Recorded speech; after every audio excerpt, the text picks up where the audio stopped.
Parlamentares aprovam contas do governo referentes a 2016. Deputados pedem instalação de CPI para investigar mortes de jovens negros no estado. Sírio agredido em Copacabana recebe homenagem do plenário. O Jornal da Alerj começa agora.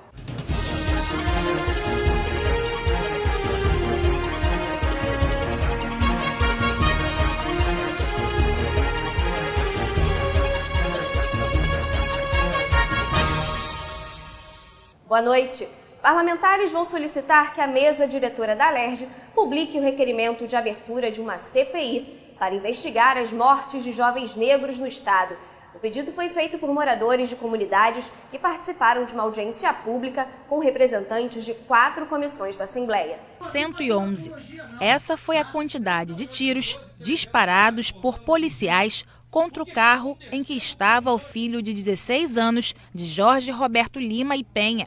Outros 4 jovens morreram nessa ação policial que aconteceu em Costa Barros, subúrbio do Rio, em 2015. E pai, eu vou lanchar, meus colegas, só para lanchar, eu levei 5 jovens no portão. Abri a porta, botei no carro. Vocês são onde rodem, desceram e foram para lanchar. Rodaram o quarteirão. Na volta de casa, duas quadras de casa, obedeceram a ordem de parada.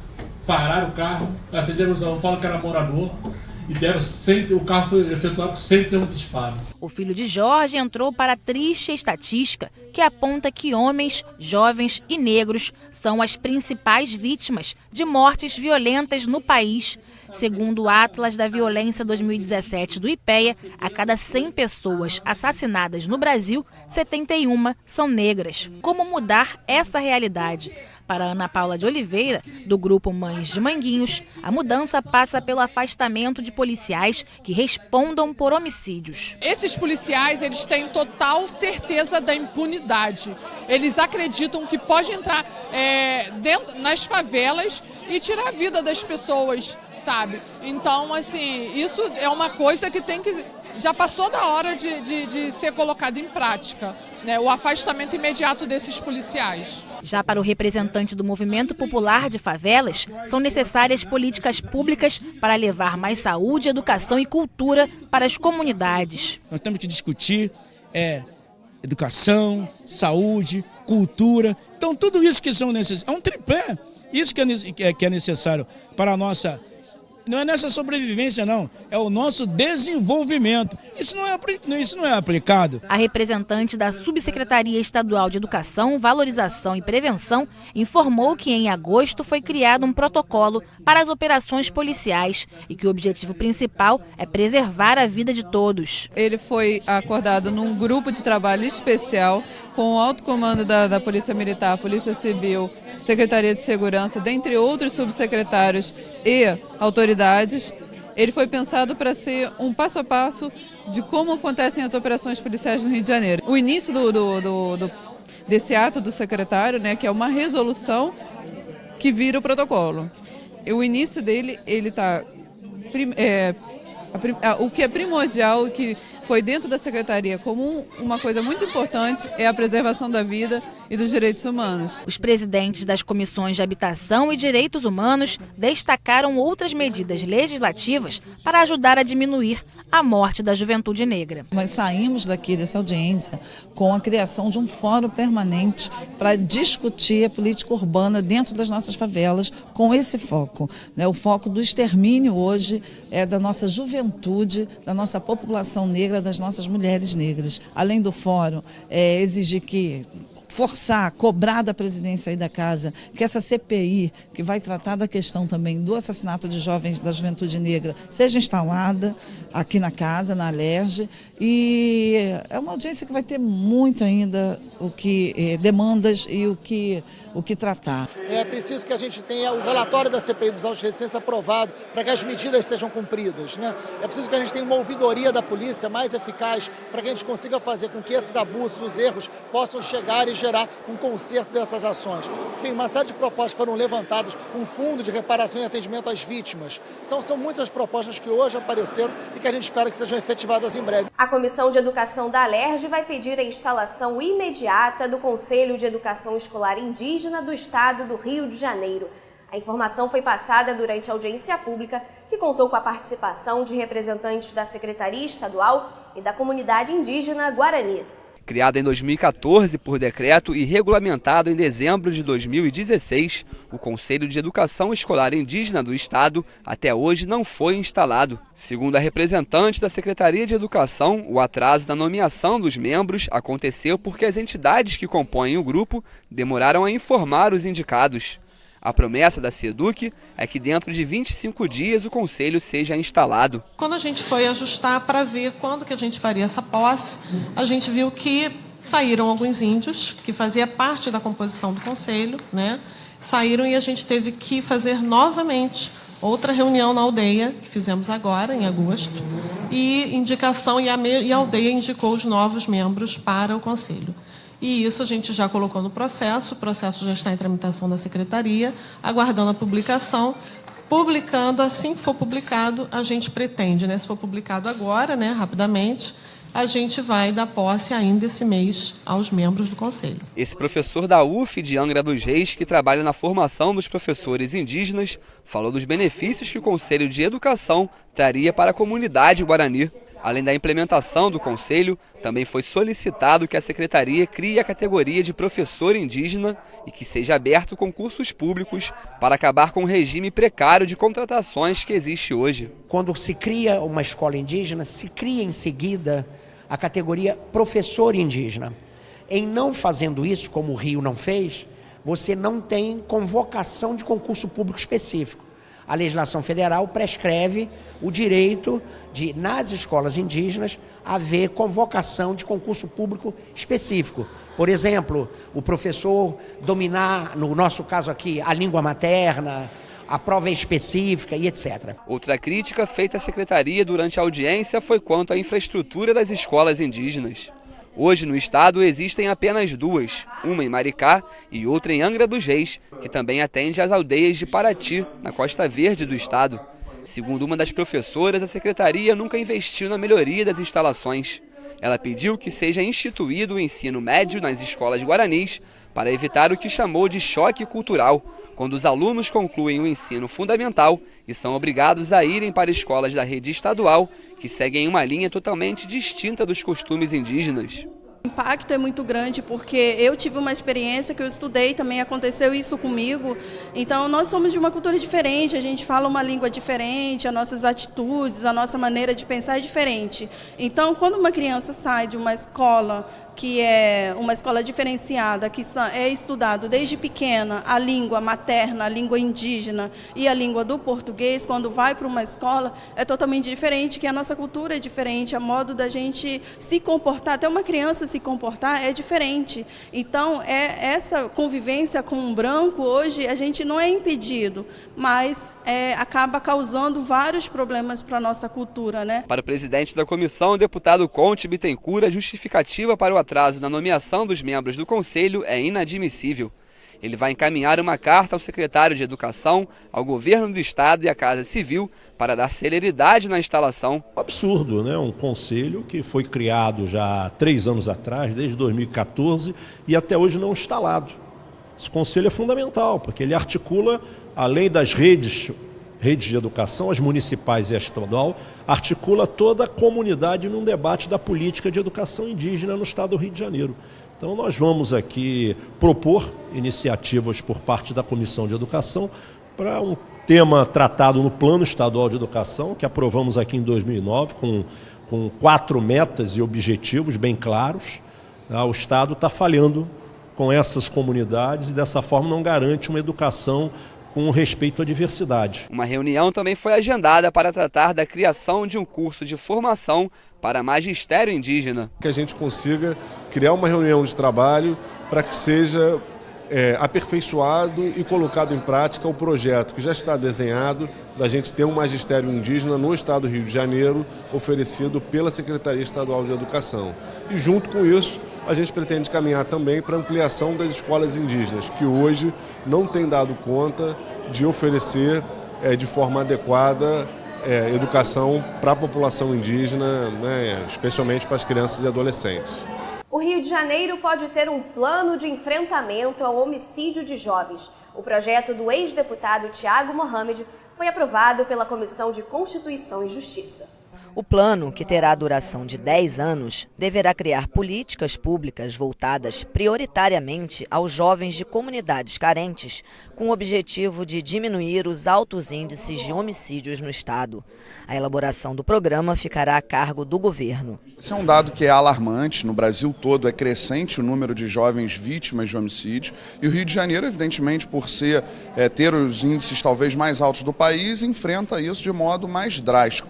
É importante, e eu parabenizo o ex-deputado Tiago Mohamed pela iniciativa, e por isso meu voto favorável aqui na Comissão de Justiça, é por essa iniciativa, o Estado ter ações que de fato preservem e protejam ainda mais o jovem que precisa ir à escola, o jovem que precisa ocupar a cidade, fazer valer o seu direito de ocupação da cidade, mas que precisa fazer isso com segurança. Outra proposta que recebeu parecer pela constitucionalidade pede a criação de campanha de incentivo ao cultivo da citronela e crotalária. A ideia da ex-deputada Fatinha é usar essas plantas como forma natural de combate ao mosquito Aedes aegypti, responsável pela transmissão da dengue, zika e chikungunya. Tem várias formas de combate à dengue que são baratas e não têm contraindicação. Uma delas são os peixinhos, os barrigudinhos que comem os mosquitos. A outra são plantas que não têm contraindicação, são baratas e que afastam os mosquitos da dengue, além de darem um cheiro bom para o ambiente. Então, tudo que for ligado à fitoterapia, as plantas, os velhos conhecimentos ancestrais, né, dos índios, das populações tradicionais, é muito melhor do que virar escravo e dependente da indústria farmacêutica. Os parlamentares aprovaram as contas do governo do estado referentes a 2016. Acompanhe a tarde de votações com a repórter Natália Alves. Nesta quarta-feira, os parlamentares discutiram o projeto dos deputados Rosenberg Reis, Edson Albertassi e Marta Rocha, que garante que policiais civis e militares possam adquirir armas de fogo com isenção de ICMS para uso fora do serviço. O agente deverá ter autorização para o porte. O projeto recebeu 9 emendas. É bom lembrar que já faleceram 102 policiais militares.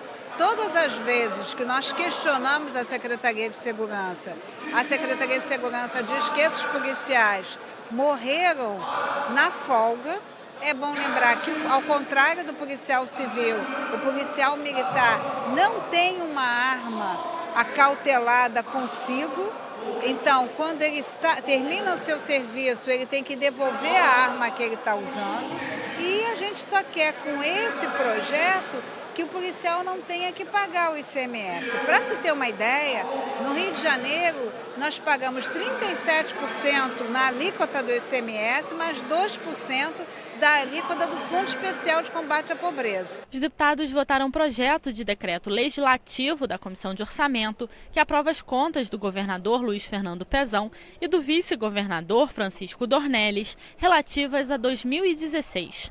Em maio, o Tribunal de Contas do Estado recomendou a reprovação das contas, apontando irregularidades como o repasse do orçamento para a área de saúde inferior aos 12%, como é previsto na Constituição Federal, e o descumprimento da regra que destina à Fundação de Amparo à Pesquisa do Estado, a FAPERJ, 2% das receitas tributárias líquidas.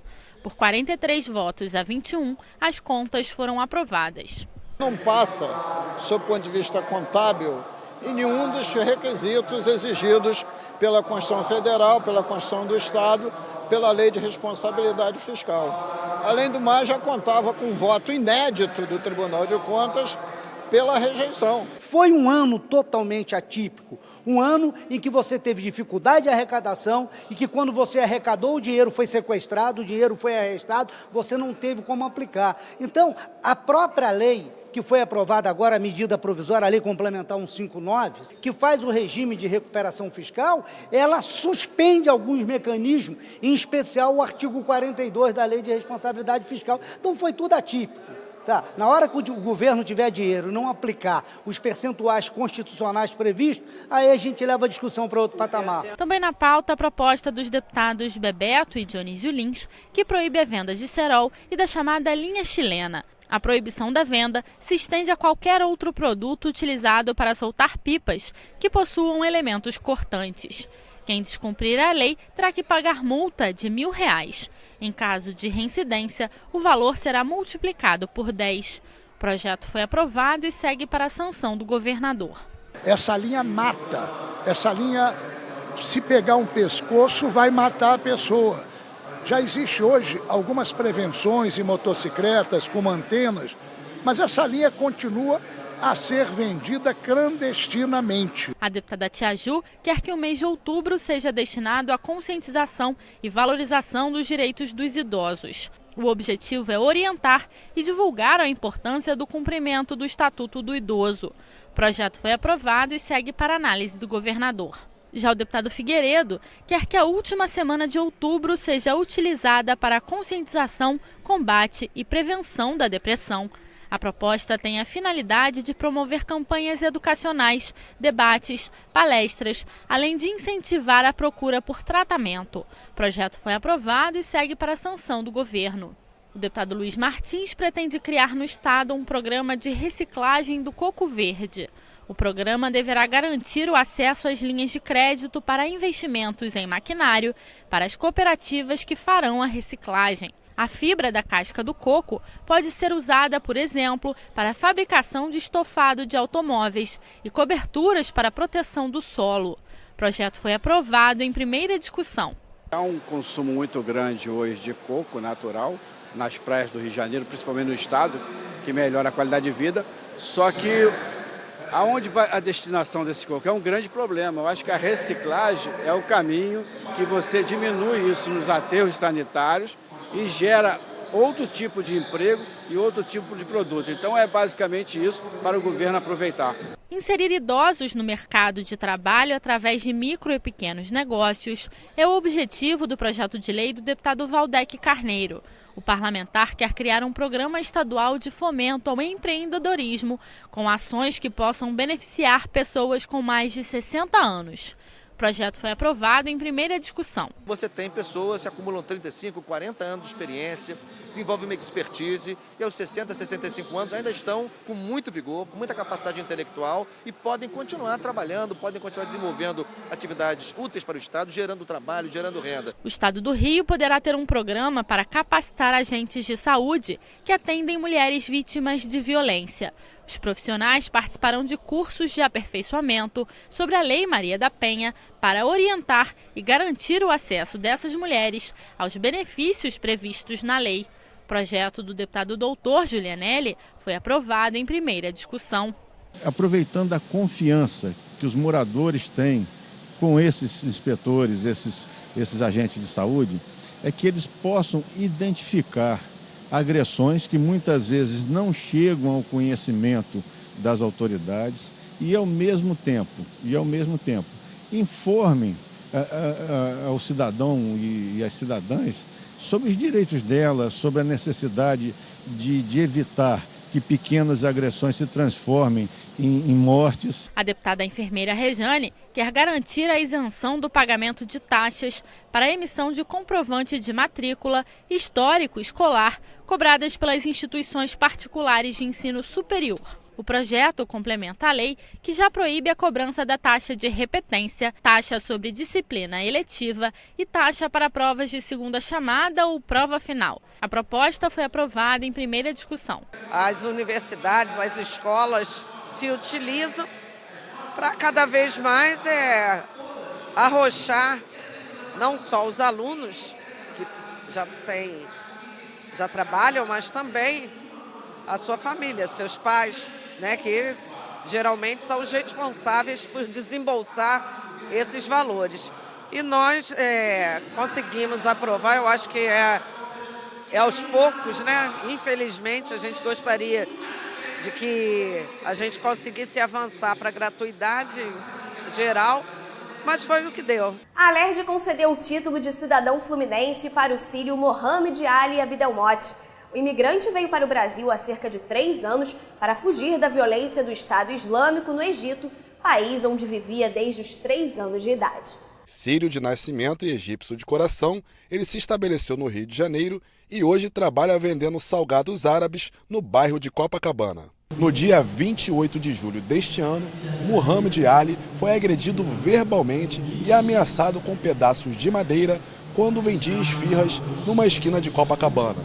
Um vídeo da confusão foi publicado nas redes sociais para denunciar a agressão a um refugiado. E o caso ganhou grande repercussão nacional. O ataque xenófobo partiu de um homem não identificado e a polícia suspeita que ele possa ter envolvimento com a máfia dos ambulantes. Muhammad foi impedido de ficar no local e, entre outras ofensas, foi chamado de homem-bomba. I got not afraid, I got in shock, my God, why is it's first time? Nunca faz problema para mim. 13 anos aqui nunca faz problema. Pelo amor de Deus, I say, what's this? Why you have to say this? And this guy broke my car. I say, it's not broke my car. Your car you can fix, but happiness you couldn't fix easy. Understand? He's broke my happiness. This is what I feel exactly in this moment. A iniciativa da homenagem foi do deputado Wanderson Nogueira. Para ele, é fundamental levantar o debate sobre as políticas para os refugiados e estrangeiros. Não é uma homenagem apenas ao Mohamed ou pelo fato que lhe ocorreu, mas é, acima de tudo, uma mensagem do Estado do Rio de Janeiro e de todo o povo brasileiro de que esse país é um país acolhedor e que todo tipo de xenofobia será combatido com veemência. Que o Estado do Rio de Janeiro, que já foi exemplo na política de acolhimento a refugiados e também aqueles que vêm de outros países, sempre foi exemplar.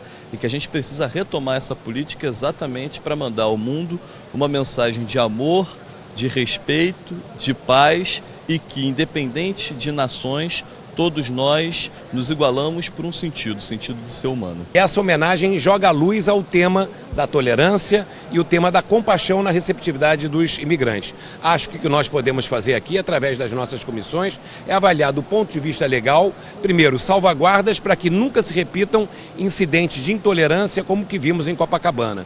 E segundo, ver como que a estrutura do Estado pode estar melhor preparada para receber essas pessoas que buscam o Rio de Janeiro no sonho de uma nova vida, fugindo dos horrores da guerra. Eu acho que é obrigação da sociedade acolhê-los e é por isso que nós estamos aqui hoje tratando desse tema que é um tema importante e relevante para o nosso Estado. A Lei Federal 9.474, de 1997, define o conceito de pessoa refugiada e as políticas de acolhimento aos solicitantes de refúgio. A Arquidiocese do Rio de Janeiro tem um programa de assistência e atendimento a refugiados através do projeto Pares Caritas. Coordenadora do setor de integração local, participou da solenidade. A gente tem cadastrado na Caritas cerca de 7 mil pessoas vivendo no Rio de Janeiro como solicitantes de refúgio e refugiados. E a principal dificuldade deles é efetivar essa integração, é conseguir um trabalho, conseguir recomeçar a vida aqui no Brasil. Existe uma lei que garante essa proteção, mas efetivar esses direitos, se inserir nessas políticas não é tão fácil assim. Por várias dificuldades, questão de idioma, cultura. Ao fim da cerimônia, Muhammad Ali recebeu o título de cidadão fluminense das mãos do deputado Wanderson Nogueira, além do mestre-sala e da porta-bandeira da Portela. O enredo da Escola de Samba de Madureira para o Carnaval do ano que vem trata do tema dos refugiados. Muhammad ainda recebeu o convite para participar do desfile da Portela. O Jornal da Alerj fica por aqui. Você pode acompanhar a programação em nosso site e pelas redes sociais. TV Alerj, o canal do povo fluminense. Uma boa noite para você. Até a próxima.